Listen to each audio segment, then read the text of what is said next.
Hello and welcome to the Third Sector podcast. I'm Dami Adewale. And I'm Andy Ricketts.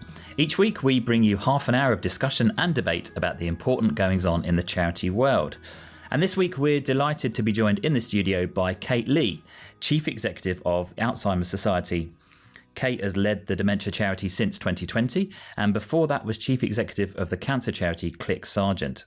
She also led Mitten Hospice Group, and before that held various senior roles at the British Red Cross. Kate, thank you very much for joining us. Thank you for inviting me.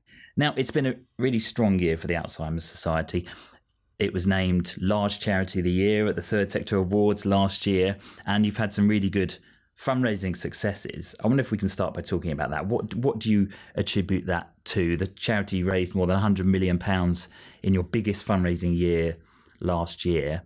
How have you bucked the trend for charity fundraising decline? I mean, I think there's been a few things going on across the organisation and probably all coming together, which has been great in the terms of our results.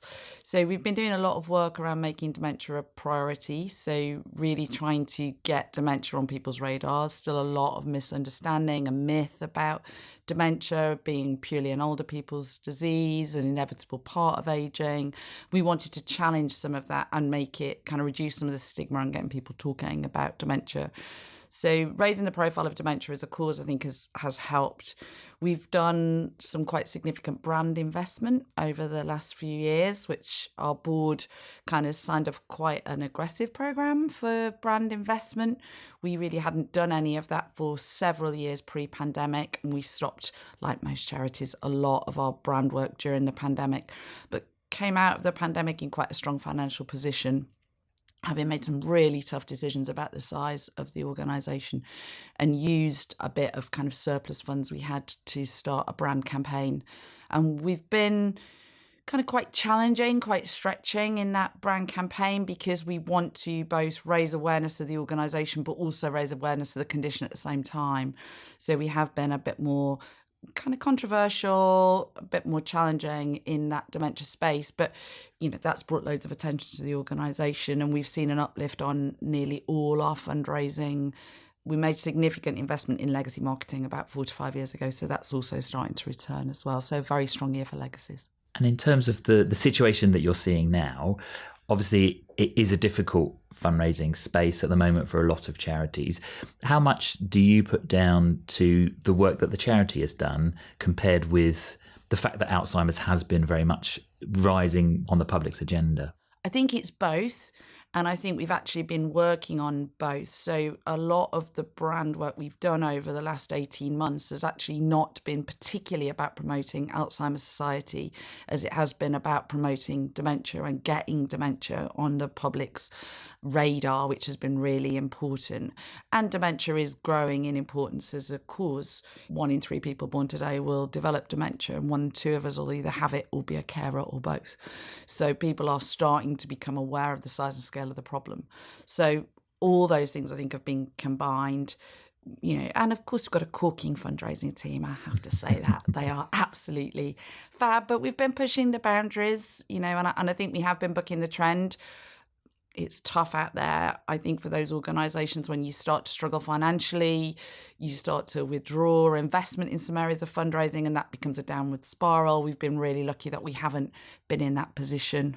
Fingers crossed. I'm not going to say yet. You mentioned brand investment there and being controversial. So I just wanted to speak about the Long Goodbye advertising campaign, which sparked significant controversy only months after another Alzheimer's charity, Alzheimer's Research UK, received similar backlash from some quarters. So could you just tell me more about that experience, please? Yeah, a great learning curve for us. We made a really conscious decision to launch an advert that we knew would be more challenging, but actually told a different story. And that was the issue, I think, within the organisation. So we very much have told the story, or always tell the story, of the person living with dementia. And this was a conscious decision to actually tell the story of families and carers. And sometimes those two things are in conflict, because dementia is an experience for those that aren't directly affected but are caring for someone with dementia can be really, really horrific. Some carers will tell us that it feels worse than the person going through the disease. Not always, but sometimes. And we really wanted to tell that and capture that story. The Long Goodbye advert was a real life experience of someone who wanted to capture that, the sense of losing their mum over and over again. And we decided to tell that story. We got a huge amount of positive praise for telling that story in such a direct way. We know as a society we are not good at talking about death and dying. Having run a hospice for 5 years, I know that we're not good at talking about death and dying. So talking about that directly was also always going to be a bit challenging. But of course, and we were very sensitive to this, we did test this quite widely. If you've got a dementia diagnosis and you're living with that and adjusting to that, it's a hard watch. We generated a lot of publicity on the back of it, a lot of discussion, a lot of debate on the back of it, which ultimately I think was positive in the dementia space. But we never obviously meant to hurt anybody as a result of that. But it has led actually to a much wider discussion. Most people don't realise dementia is a terminal condition, that there's no way back from a dementia diagnosis. And that was probably one of the key things that we upped the public's understanding of with that campaign. To what extent did you have difficult discussions internally about this campaign before it launched? I assume there were probably a range of views on how far you should go with it. Oh my goodness, absolutely. I mean, one thing I'd say about Alzheimer's Society is we're a feisty old organisation. We've been working a huge amount on our culture over the last 4 years, and we're really proud of having a culture by which people can say what they think. It's linked, I think, very much to the work we've been doing about inclusion in the organisation, speaking up, saying how you feel. And we had a very, very strong discussion and debate across the organisation, very mixed views. What I was most proud about of the whole organisation is to say, 1900 staff had lots of views, lots of opinions. We outed that, we debated it, we thrashed it through, we came to a decision. And I felt the whole organisation stood behind putting that campaign out because they understood the need of carers to have their voice heard and, to talk about the caring experience, to talk about how painful dementia is for families that are left behind. And that was a tough message, but not something we'd done before. And, took some time for some of our staff to get their head around that, some of our volunteers to get their head around that. Incredibly proud of how the organisation responded. Is there anything you change about that whole experience in terms of what you did? The one thing I think we didn't do so well, and hands up to this, is I think we should have prepared the organisation a little bit better for what the potential outcomes might be once the advert ran. And some of that was really practical. It's like just learning steps, isn't it? So, for example, I think we would have done a lot more on it generated a huge number of questions about death and dying to our support line, for example. Huge amount of conversation about palliative care in dementia. And I think we should have done more to probably get the organisation ready for quite that level of discussion and debate. It's a great hindsight point because you're like, duh, of course that was going to happen, but yeah, live and learn. And I just wanted to speak about the decision to rerun the campaign in August when you initially launched it in March and then had to change your mind about it. Could you tell me about that experience and the discussion behind that as well, please? Yeah, I mean, we ran the campaign. There were some complaints raised about the campaign. They were investigated as a courtesy piece. We didn't have to remove the advert from broadcast while that was running. We did that as a courtesy. We were genuinely interested. We wanted to hear people's views. We and my senior management team engaged fully in debate with everyone that raised concerns. We wanted to put our side of the story. As I say, we had a huge amount of positive response as well. I mean, literally carers phoning up in tears saying, that is my story and I've never heard it told before. Sometimes to tell difficult stories, in order to tell the carer's story, we had to be honest about dementia, and that's rough if you've got dementia. And so we don't only represent one group, we have a number of stakeholders and they're all important to us, and to tell their stories and give them voice is important. So yeah, it was just, part of that discussion. And to continue that fundraising conversation, Alzheimer's and dementia more broadly is what you might call a fairly trendy subject at the moment. It's very much in the public gaze. To what extent is Alzheimer's Society aware of that, and how much are you strategizing around that at the moment? Well, I'd like to think we're driving a lot of it. So I think hugely aware of it, huge levels of investment going into driving that public awareness.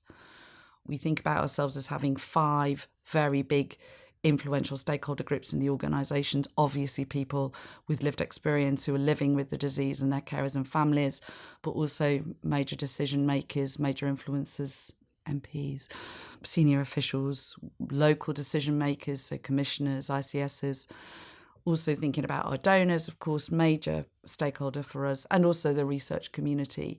And we've been doing a huge amount of work on all fronts with all 5 of those stakeholder groups to really drive their understanding. We've been doing that in partnership with lots of other charities who've been superb. We've got some great partnerships going on, a fantastic one at the moment with Marie Curie around that end-of-life care. Broad range of partnerships, brilliant one with National Trust, which I was just reading about yesterday, which I love. So just really driving on that.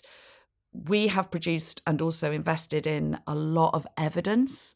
So we've had the economic data around the cost of dementia redone by an organisation called Carnell Farrar. We launched that last May. Dementia is currently costing the UK economy about 47 billion. That's rising to 92 billion. That's not just the social care cost, it's also the cost of supporting a massive workforce of unpaid carers across the UK, often who have to come out of the workforce in order to care. Most of them are women coming out of traditionally caring jobs. So we know that that affects, people available to work in the National Health Service, in the care sector itself. So it's almost a little bit like where, we know we've got mums and dads having to step out of the workforce because it's cheaper to do your childcare yourself than you put children into nursery. A lot of low-income families are finding it's cheaper to care for someone with dementia themselves than it is to put them into residential care or pay for social care cost.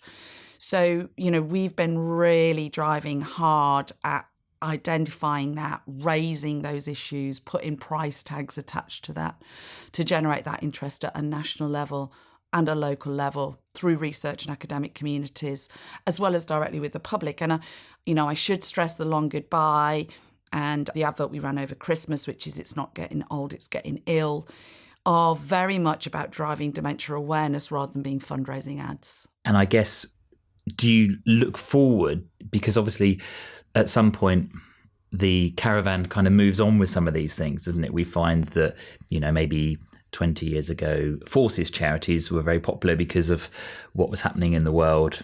Do you look forward or look ahead, if you like, to a time when maybe other subjects have kind of overtaken dementia? Yeah, so we've recently redone our strategy, which will launch at the beginning of March for 2025 to 2030, which is called Help and Hope. And in order to write that strategy review this time, we set ourselves a timescale of 2050. And we talked about an imaginary scenario. Let's hope it's imaginary. But on the 1st of January 2050, the UK government outlaws the voluntary sector. And it says no more. You can't deliver any more charitable work to your beneficiaries as of this date. And we talked about what would we do between now and 2050 to get dementia in the best possible state for those beneficiaries post that, if we couldn't be around, to advocate, to lobby, to campaign, to deliver services, to invest in research. And it really helped our focus and our thinking. So we know that there is an opportunity by 2050 for Alzheimer's disease with the drugs coming through at the moment, drugs like lecanemab, donanemab, and the drugs that will follow, which are modifying the disease. There's a very good chance that by 2050, Alzheimer's disease will be under control and we'll either have a cure or we'll certainly have a way of holding it in abeyance once it's diagnosed. We're starting to think now about all the other causes of dementia which have not had that research. That's come to fruition because 30 years ago, Alzheimer's Society started the research that's led to those drugs. We have not started the research which will lead to the drugs in many other causes of dementia. So we're starting that investment now during this strategy. Dementia will never go away. It is a growing issue while the population is aging and our demographics are aging. Dementia will only get worse. And it is an absolute tsunami coming for our social care and our National Health Service. Actually, it's already arrived. So without intervention at every level, this will affect many, many, many thousands of families, more than are being affected now across the UK. So I don't see it going away anytime soon. but equally it is changing and changing rapidly. And so we're having to deal with things like, what if we manage Alzheimer's? Will people think, oh, there's a cure, I don't need to donate there anymore? So we are looking at how do we make sure we deal with some of those issues, that public understanding now. I just wanted to move on to your DEI work and the current work you're doing there. Could you just talk to me about your current approach and what prompted it? Yeah, we've got all sorts going on with our EDI. We call it our belonging work, so our inclusion and belonging work across the organisation. I think for me, it's really, really important that we create a culture by which we've been pushing on diversity across the organisation. We've done everything. We've been heavily involved with the 10,000 Black Intern scheme. We've been really trying to make opportunities for those interns to pick up paid posts, which has been really exciting. We're an organisation that has had a problem right up until last year with a very snowy white peak at Alzheimer's Society. We've been making really conscious efforts to move that on, which I'm excited to say are starting to change. So we made a very conscious decision to really focus on getting race and disability, particularly around cognitive impairment. We're a dementia charity right in the organisation, but we've invested in staff networks across all sorts of conditions. We've just launched a grief and bereavement network, which is going incredibly well. We've got mental health, something I feel very strongly about myself. But for me, I think just bringing people into the organisation, and even things like being part of the Times Top 100 Best Places to Work, we're all part of positioning us as a great employer brand for bringing people in. As important to me as inclusion, and that people feel absolutely like they belong, that we can get the best out of people, they can be challenging. Had a fantastic challenge this week from a very young member of staff who was recently one of our Black interns on a fixed term post at the moment around our position on international sponsorship, for example, so visa sponsorship. So that's what I want in the organisation. I want it to be feisty. I want it to be a place where people can talk and debate and feel safe to do that. So that's been a lot of our investment, certainly over the last 18 months. We're really interested in signing the Race Code of Conduct in the next month or so. Loads and loads going on. I'm very personally invested in it.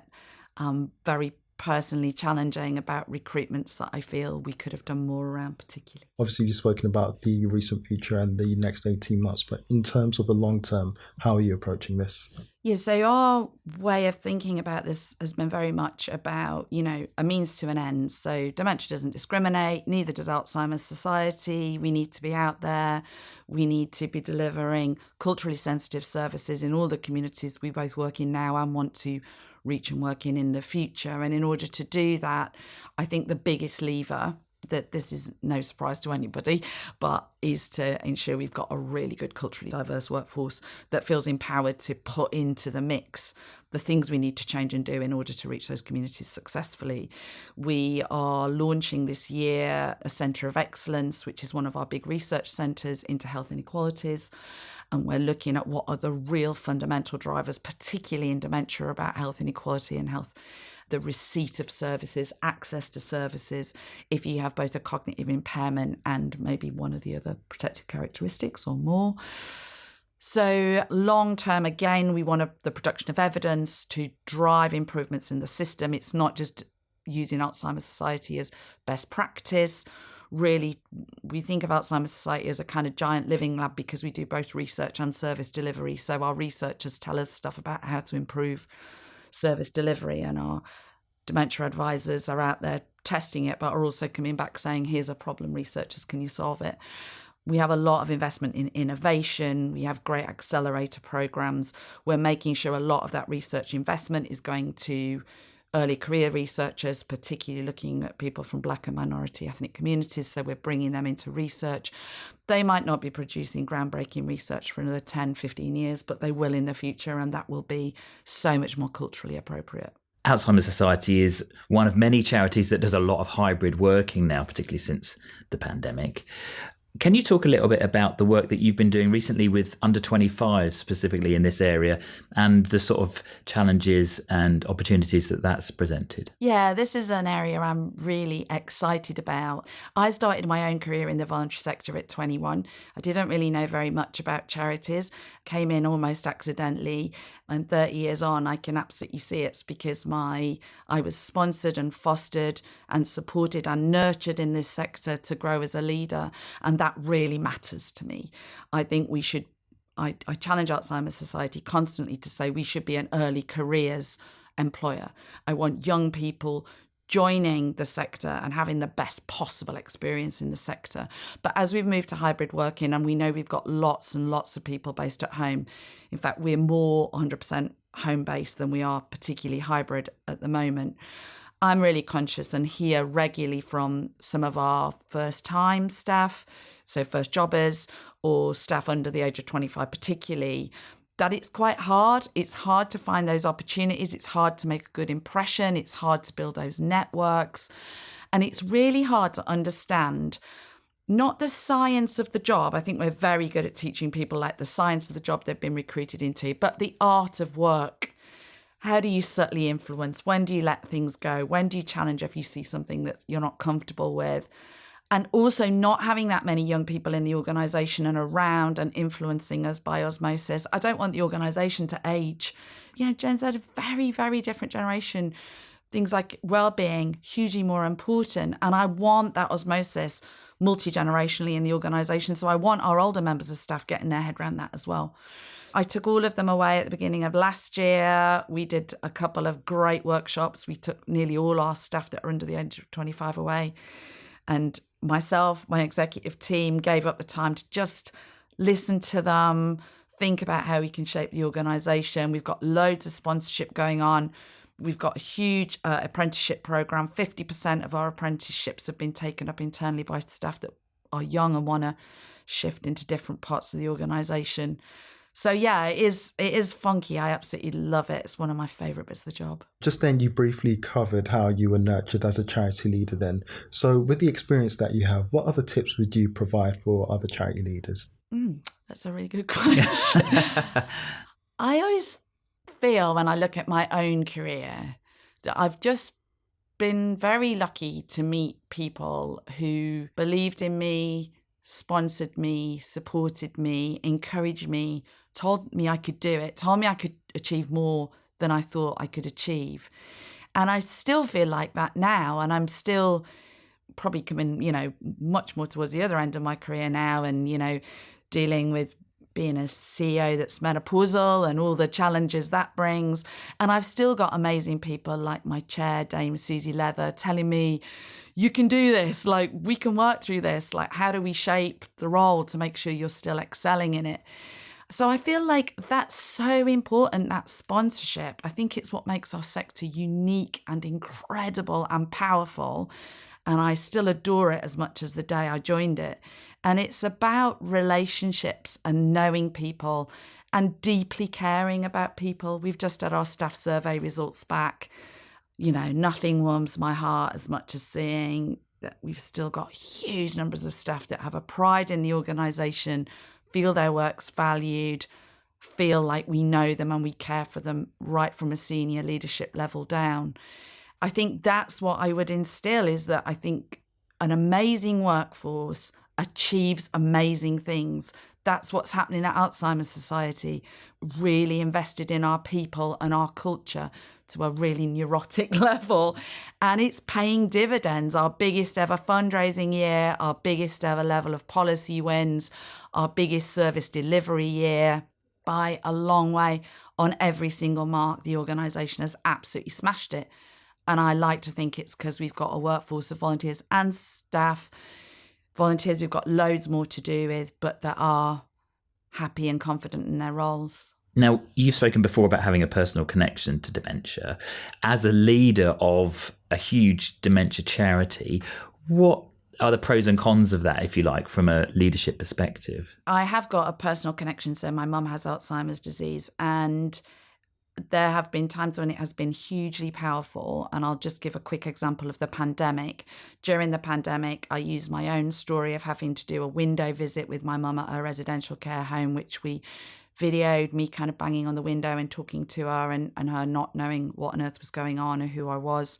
And we used that, and it was very powerful in our lobbying and telling that story, and I could top and tail that professionally.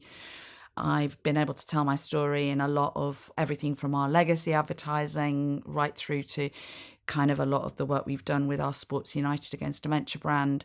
And that's been very powerful. I think the downsides are sometimes dementia is just too much. I found myself proofreading a book on dementia at the end of a day working in dementia before I phoned my dad to talk about my mum and how her dementia's going. And it has felt overwhelming. You know, there's been times when I have felt challenged, and I'm going through that a little bit at the moment. My mum is very end stage with her dementia now, about, you know, selling our family story, you know, and my comfort around that.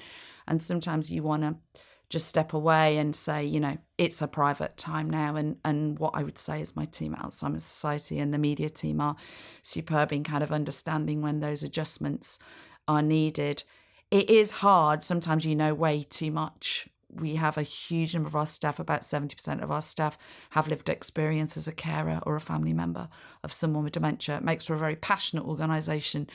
Also makes for an organisation that sometimes is very ambitious and driven and finds it hard to say no because, you know, this is very pressing and we all feel it. So I just wanted to see what your assessment of the sector's relationship with the government is currently, and what your hopes are for the civil society covenant as well.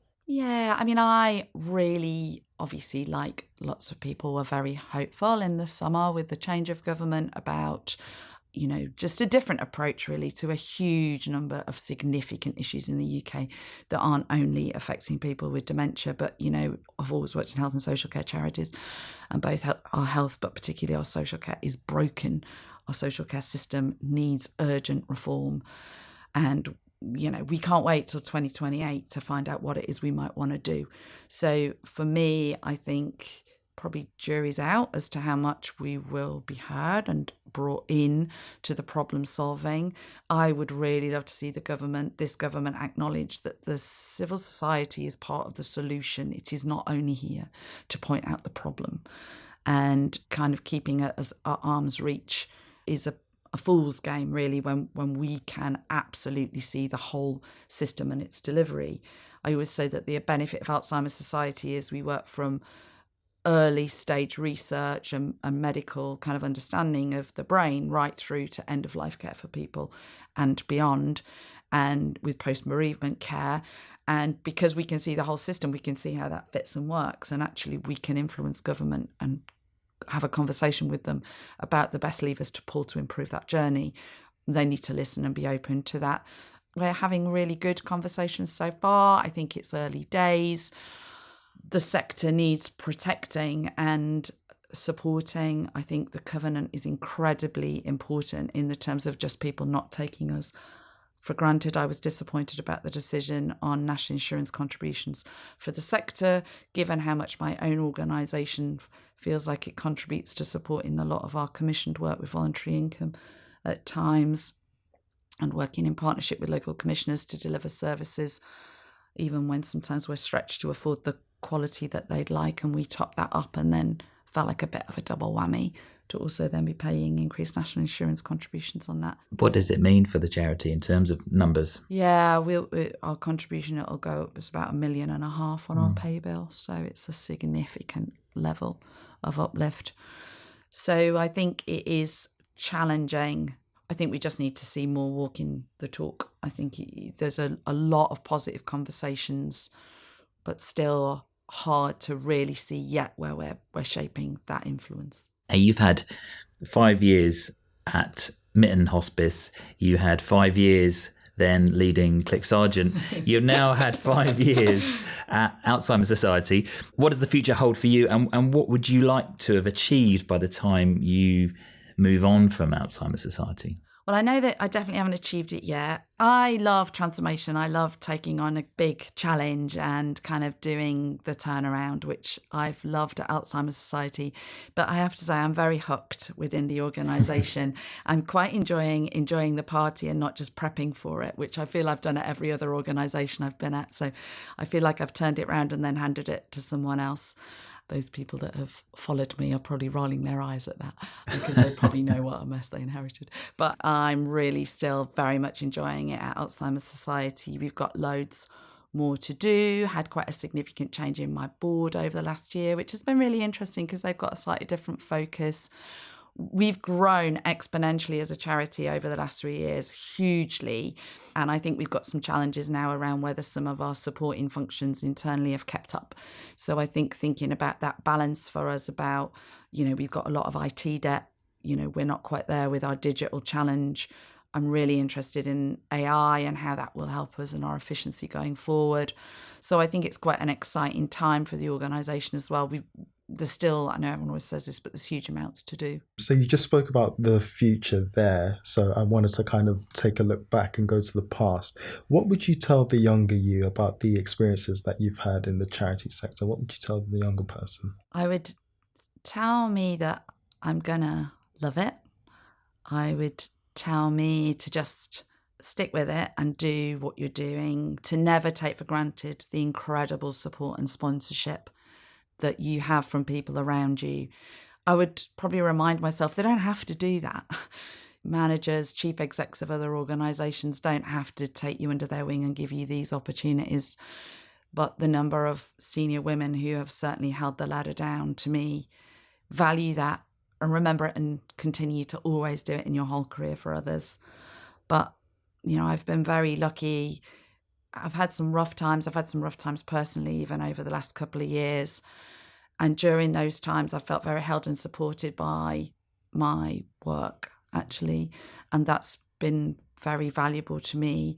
And just to remind myself, I don't like the term work-life balance. It's all life. Work isn't something you do when you're not living your life. It is all part of your life. And just to enjoy it and not be quite so tough on myself, I think. As we look ahead towards 2025, we know that fundraising is tough at the moment. Charity finances are tough. Social care is tough. Obviously, dementia is tough. But are there reasons for you to be hopeful about what the future might hold over the next 12 months? Massively. I mean, let's see what comes out of the 10-year plan for the NHS. Huge opportunity to address a range of issues linked to dementia, but also multiple long-term conditions. I'm part of the Richmond group, and we're really focusing on people that have more than one condition, which is much more common now. People are living to be older. So really excited to see if we take a bigger focus within the National Health Service, both on prevention, a big issue within dementia, but also really looking at aging as a condition and as a theme. I think there's loads of advantages. I think looking at the Casey Commission on social care, I'd like it to deliver faster. I'm hoping they will be inspired to do that. They don't have to wait until 2028. They could get on and do it sooner. I'd love to see, some real approach to social care reform, accessibility to social care, the quality of social care. And for us, the breakthrough drugs are going to be big. That's big news. We know that we were approved. Efficacy of those drugs, they work. They were not approved for use in the National Health Service. This time, there are new drugs chomping at the heels of those, which deal with a lot of the issues of those drugs. So it's going to be really, really exciting. There's a huge amount of hope in the dementia space. Well, I think that's a great way for us to end this discussion. So Kate Lee from the Alzheimer's Society, thank you so much for joining us. Thank you.